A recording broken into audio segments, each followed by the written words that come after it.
Hello, my name is Amber Spring and I will be your instructor for Psychology 340, Abnormal Psychology for fall of 2020. I just wanted to take a few minutes and go through the syllabus with you.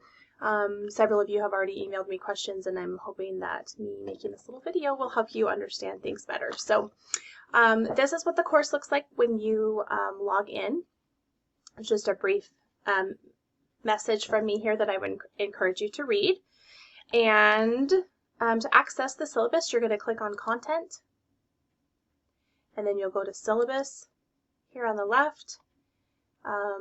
Again, there's a description here from me, and the syllabus is down here at the bottom, so you just click on that, and it will bring it up in a PDF file. If you're like me and you like a hard copy to have, this is where you would download it and print it. If you don't like the extra paper, it will be here all semester for you to reflect back on. So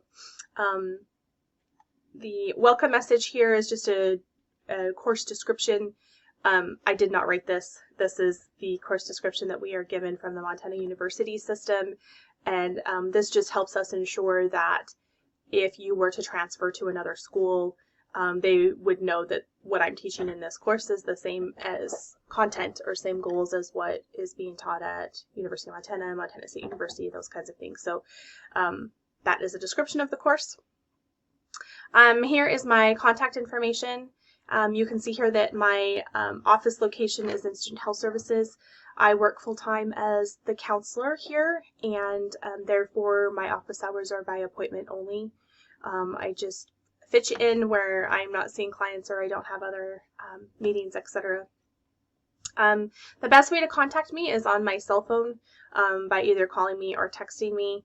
I'm going to do my best to get back to you within the next business day. Just because this is an online course doesn't mean that I'm available 24/7. So know that if I do get your message over a weekend, I will try to get back to you, but there are times where I'm out of cell phone range or don't have my phone on me, so I will do my best to get back to you as soon as I can.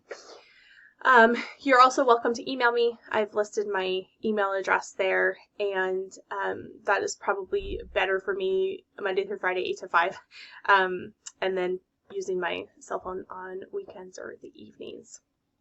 Again, the course objectives were given to us by the Montana University system, so even though these are my objectives for this course, they're also the objectives for other schools for this course as well. So the next section here is what your materials and technology requirements are. I put a picture here of the textbook so you know what it looks like. It's available in the bookstore.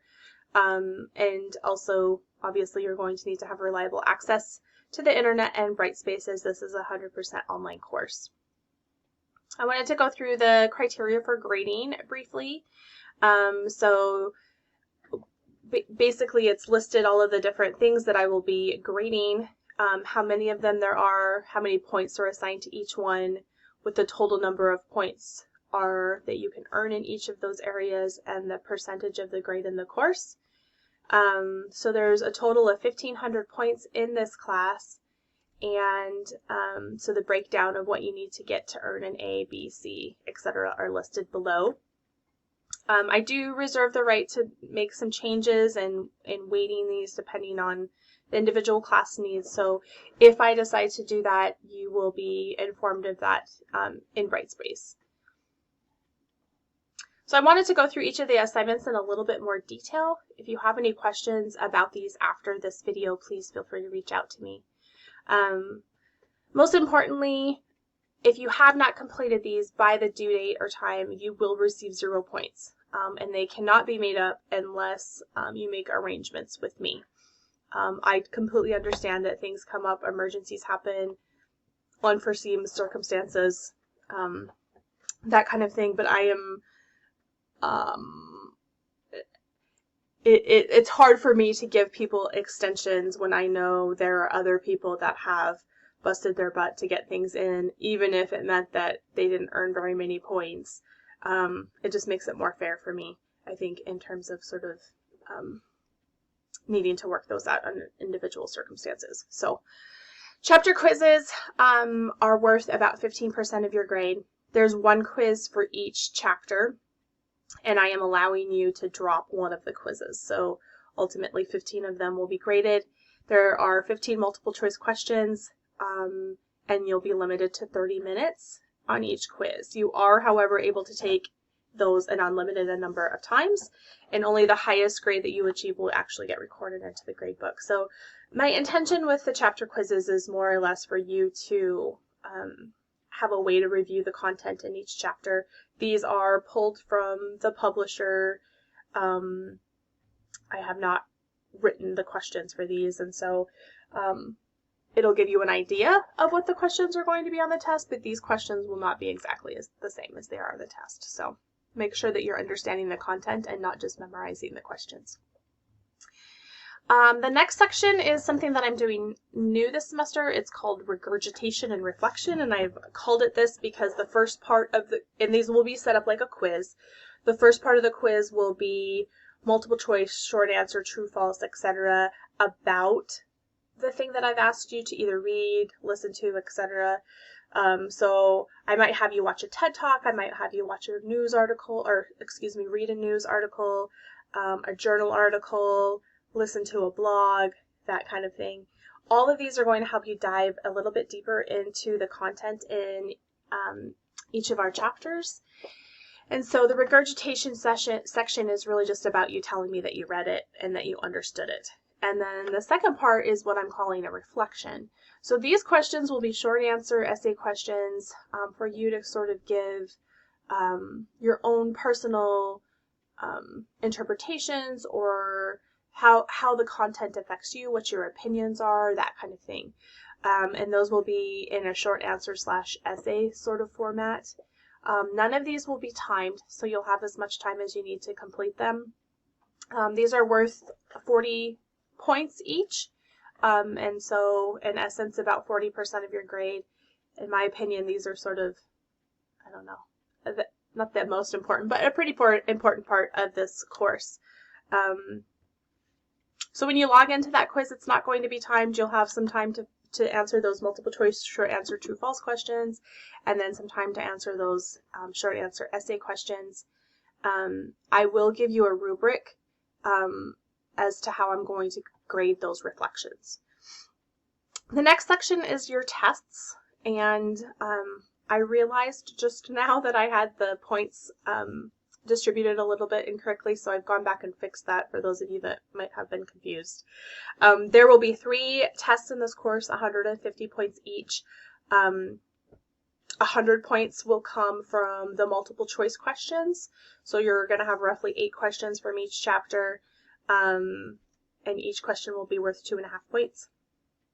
And then you will have an hour to complete that section, and then you will submit it separately, and then you'll log in to take the short answer essay question whenever. You can take it right after or before or after, whatever. And that section is going to be more on your R&R assignments or other things that I want you to share your thoughts and ideas with me. So there will be roughly 1 question from each of those chapters, so about 10 points each on those, and that will be worth 50 points. And unlike the quizzes, the test you will only be able to take 1 time. Your final paper will be due during finals week, and I will give you this assignment well before that so that you have some time to think about it and ask questions of me if you need to. What I will have you be doing in this is to watch a movie that has a character in it that has a mental health disorder. And basically I'm going to have you be doing an analysis of that character. I have several things specifically that I want you to answer. And your paper must be written in APA format, and you must have at least 5 APA citations. Obviously your textbook can be one of those, and the movie will be one, but I want you to pull from some other things too. I will give you a grading rubric with that assignment to help you understand the way that I will be grading it, and that will be due by 8 p.m. on Monday, December 7th. I have gone through sort of our technology requirements. These probably aren't new for those of you who have taken an online class before. we ask that you use Microsoft 365, and you have access to that for free as a student. And I've given you directions here for those of you that didn't know. You don't have to go out and purchase Microsoft Office. You can access that for free here. As long as you have a working student ID, you'll have access to that. So what I'd like for you to do is write your paper in Microsoft Word and then upload it to the Dropbox. If you have a documented disability, there are a variety of services that we offer through the Accessibility Services Office, and so I just wanted to make you aware of that. In order to access those services, you have to meet with Jana Antonich in Student Support Services, and she'll go through some paperwork with you, and then she'll contact me and let me know what things you've been approved for. Most of the time it's time and a half on a test in my course. I just wanted to make you aware, as a counselor, I'm sensitive to the fact that discussing mental health issues may be personally relevant to many of you, and that the information may even be triggering for you. So look over the course schedule and chapter content and make sure that you're aware of the topics and their timing.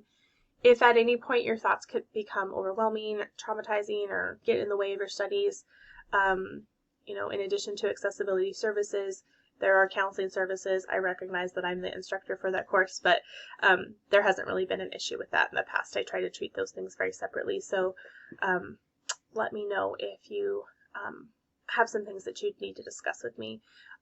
Also, our nurse here in Student Health Services would be able to visit with you as well, and offer some support or make a community referral if you're not comfortable with seeing me, because I am your instructor. That's understandable.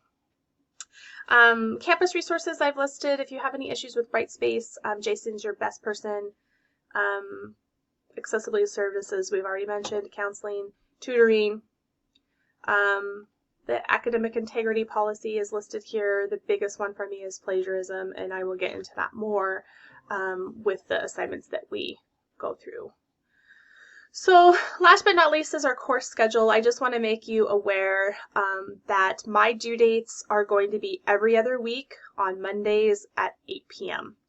So for the first couple of weeks of content, your assignments, your chapter quizzes, and those R&R assignments, and your personal introduction discussion post are going to be due on September 14th by 8 p.m. The next module is due 2 weeks later. So all of these assignments, the Chapter 4 quiz, Chapter 5 quiz, and those R&R assignments are going to be due by 8 p.m. on the 28th. And then you'll also have a test that is due on the 28th by 8 p.m. So I've kind of lumped those into chunks so you can kind of see all of this content will be on this test. All of this content will be on this test. When we get down to the very last modules, I just wanted to point out that I'm actually giving you an extra week to do test 3. This is over Thanksgiving, but I think there's an extra chapter here. You guys will have 6 chapters to cover here, so I just wanted to give you a little bit of extra time. So that will be due by 8 p.m. on Monday, the 30th of November, and then your final paper and that course survey are going to be due by 8 p.m. on the last day of finals week, which is December 7th. In case you haven't already figured this out, we have shortened our semester quite significantly. So for those of you who have face-to-face classes, those will finish on the Tuesday before Thanksgiving, and we won't have anybody on campus for courses after that. So you'll have a study day on the 30th and then a week of finals. Monday the 7th is the last day of finals. So that's pretty much covered the syllabus. If you guys have further questions about anything on here, please let me know. Like I said, my office is here in the suburb. Feel free to reach out to me by email or text messaging. I hope you enjoy this course and have an excellent semester. Take care.